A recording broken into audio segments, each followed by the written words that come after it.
কারা ভয় পাচ্ছেন তা স্পষ্ট। আমি আবার বলি, রাজ্য সরকারকে মানবিক হতে আমরা দেখতে চাইছি, কিন্তু তারা মানবিক না হয়ে তারা যারা দানবিক কাজের সঙ্গে জড়িয়ে তাদের জন্য কোটি কোটি টাকা লয়ার খরচ করছেন আমাদের ট্যাক্সের টাকায়। পরিপক্ক ষড়যন্ত্রের শিকার আমাদের এই বোনটি, যে সত্যি জেনে ফেলেছিল, আবার বলছি তাই তাকে নৃশংসভাবে মার্ডার, এবং মার্ডারের একটা পার্ট হচ্ছে রেপ। তাই দয়া করে কেউ যেন এটাকে গুলিয়ে ফেলবেন না আর অন্য 10টা ঘটনার মতো।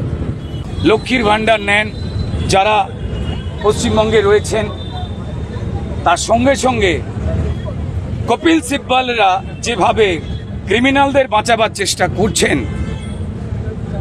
সেই টাকা আমাদের যে লক্ষ্মীটা চলে গেল, আসল লক্ষ্মীটা আমাদের যে তিলোত্তমা চলে গেল, তার বাবারও ট্যাক্সের টাকায় তার যে মেয়ের মৃত্যু যারা ঘটালো, সেই টাকাটাই কি তাকে দেয়া হচ্ছে না? কারণ এগুলো আমাদের ট্যাক্সের টাকা।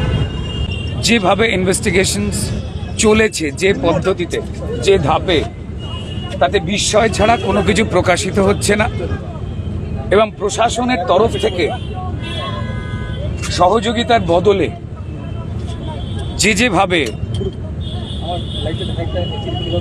প্রথমেই মৃতার শরীরকে দেখে ওই হাসপাতালেরই ডাক্তারের বলা অজ্ঞান হয়ে যাওয়া, সেটা বলে জেনারেল ডায়েরি করা, তারপর তড়িঘড়ি পোস্টমর্টম কোথায় না, যে হাসপাতালে বিভিন্ন রকম দুর্নীতির অভিযোগে যারাই কথা বলতেন তাদের দমন করবার চেষ্টা হতো, সেই হাসপাতালের সিস্টেম তারাই পোস্টমর্টম করলেন। ফলত সেই পোস্টমর্টমের ওপরে অধিকাংশ মানুষেরই কোনো আস্থা বা ভরসা থাকছে না, খুব স্বাভাবিক এটা। তারপর হচ্ছে পোস্টমর্টমের পর এফআইআর করা হলো বা নেওয়া হলো, এবং ইউডি আনন্যাচারাল ডেথ, যেখানে প্রথমেই দেহ ক্ষতবিক্ষত অবস্থায় পড়ে থাকতে দেখেও অভিজ্ঞ ডাক্তারেরা তারা প্রথমে বললেন অজ্ঞান, এবং দেহ সৎকার তড়িঘড়ি করা হলো।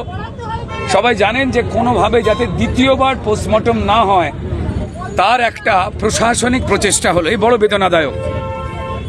এবং তারপর যেটা সবথেকে বড় দুর্ভাগ্যের জায়গা, যে এখনো যে প্রিন্সিপালের তত্ত্বাবধানে এই পুরো ঘটনাটা ঘটেছে, তাকে একের পর এক বিভিন্ন পদ অফার করে চলেছে এই রাজ্য সরকার।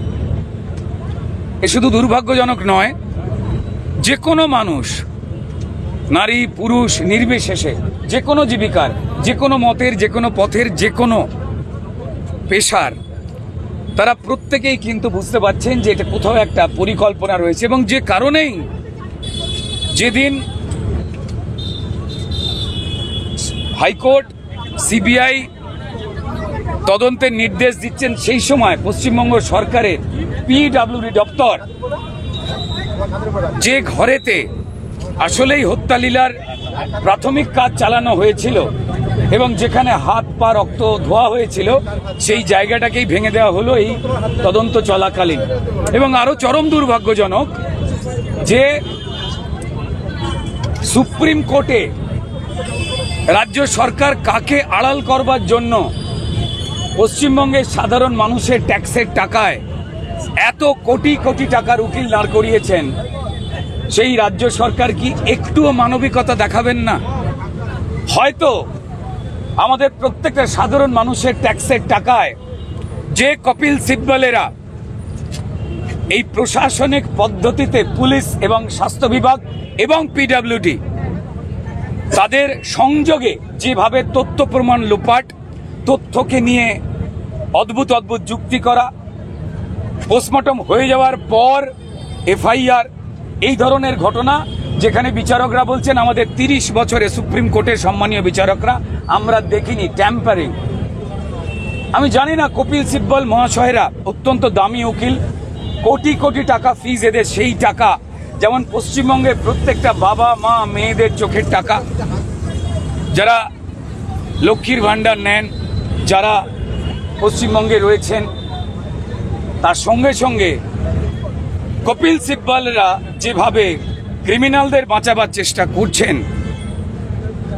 সেই টাকা আমাদের যে লক্ষ্মীটা চলে গেল, আসল লক্ষ্মীটা, আমাদের যে তিলোত্তমা চলে গেল, তার বাবারও ট্যাক্সের টাকায় তার যে মেয়ের মৃত্যু যারা ঘটালো সেই টাকাটাই কি তাকে দেয়া হচ্ছে না? কারণ এগুলো আমাদের ট্যাক্সের টাকা।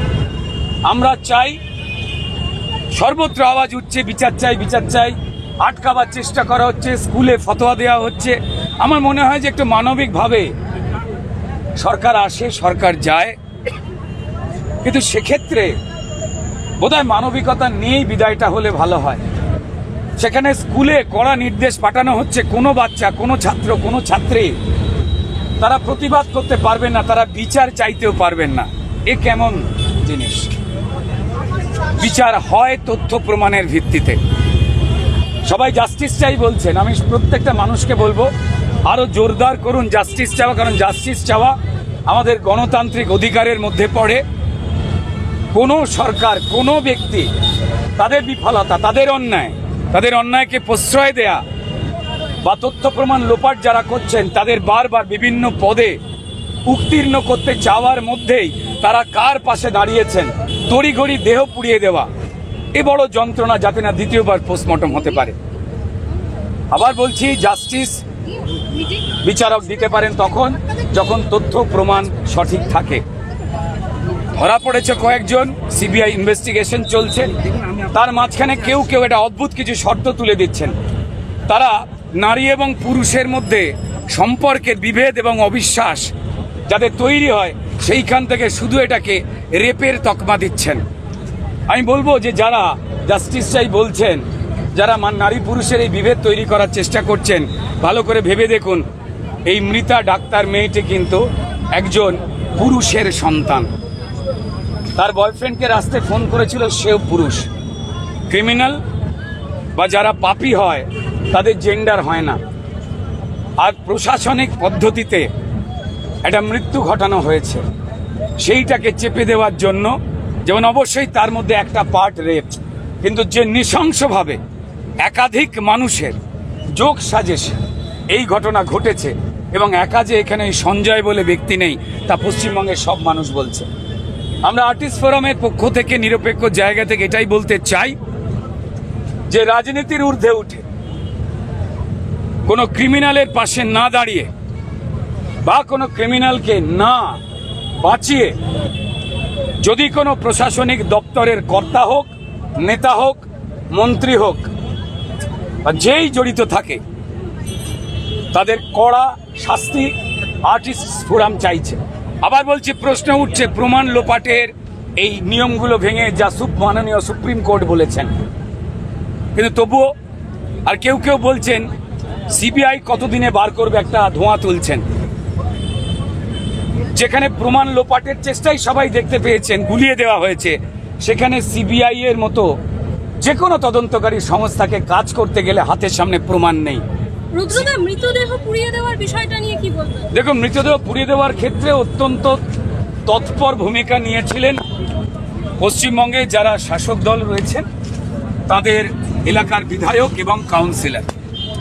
তারা রেডি ছিলেন তড়িঘড়ি মৃতদেহ পোড়াতে। আমি জানি না তাদেরকে কেই দায়িত্ব দিয়েছিলেন।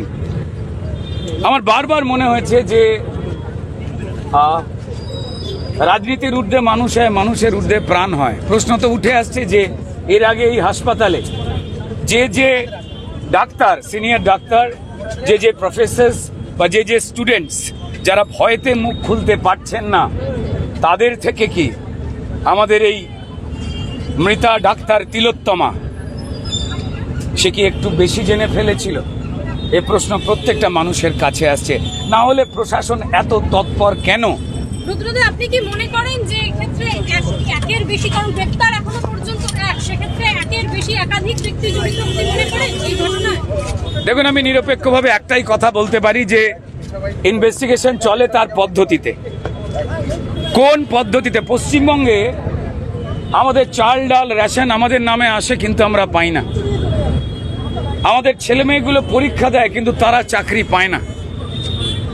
যারা এই পদ্ধতিটা ইনভেন্ট করেছে, যারা আর আমরা মিলিয়ে দিয়ে সুপার নিউমারিক শব্দ আবিষ্কার করেছে, তারা অনেক চতুর। তাই কোনো চতুর এবং সংগঠিত অপরাধকে সঠিক জায়গায় আনতে গেলে অনেক সিক্রেসি মেনটেন করতে হয় বলেই শুনেছি। আমার মনে হয় সেই পদ্ধতিতে সিবিআই বা ইনভেস্টিগেশন এজেন্সি তার কাজ করছে। তারা তাড়াহুড়োতে কোনো খবর বাইরে আনতে চাইছেন না বলেই তারা এই মৌনতা নিয়েছেন, এবং যে বারবার পুলিশকে ব্যবহার করে এই যারা কথা বলছেন, কোর্ট নির্দেশ দিয়েছে সম্মানীয় সুপ্রিম কোর্ট, তাই পশ্চিমবঙ্গের প্রত্যেক পেশার মানুষ তারা প্রতিবাদ জানাতে পারছেন। প্রতিবাদ জানানোটা মানুষের অধিকার, কিন্তু সেখানেও কোর্টের পারমিশন লাগে আমার এই রাজ্যে। তবুও কড়া ফতোয়া জারি করা চলছে, সেটাকে অগ্রাহ্য করেও স্কুলে স্কুলে ফতোয়া জারি করা চলছে, বড় বেদনাদায়ক, এবং কারা ভয় পাচ্ছেন তা স্পষ্ট। আমি আবার বলি, রাজ্য সরকারকে মানবিক হতে আমরা দেখতে চাইছি, কিন্তু তারা মানবিক না হয়ে তারা যারা দানবিক কাজের সঙ্গে জড়িয়ে তাদের জন্য কোটি কোটি টাকা লয়ার খরচ করছেন আমাদের ট্যাক্সের টাকায়। অপরাধী ধরা পড়বেই, শাস্তি হবেই, এটা আমরা প্রত্যেকেই কামনা করছি। তিনি যে রাজনৈতিক দলেরই হোক না কেন, তিনি যে পেশারই হোক না কেন, তিনি নারী হোক আর পুরুষ হোক না কেন, এই পরিপক্ক ষড়যন্ত্রের শিকার আমাদের এই বোনটি, যে সত্যি জেনে ফেলেছিল। আবার বলছি, তাই তাকে নৃশংসভাবে মার্ডার, এবং মার্ডারের একটা পার্ট হচ্ছে রেপ। তাই দয়া করে কেউ যেন এটাকে গুলিয়ে ফেলবেন না আর অন্য 10টা ঘটনার মতো।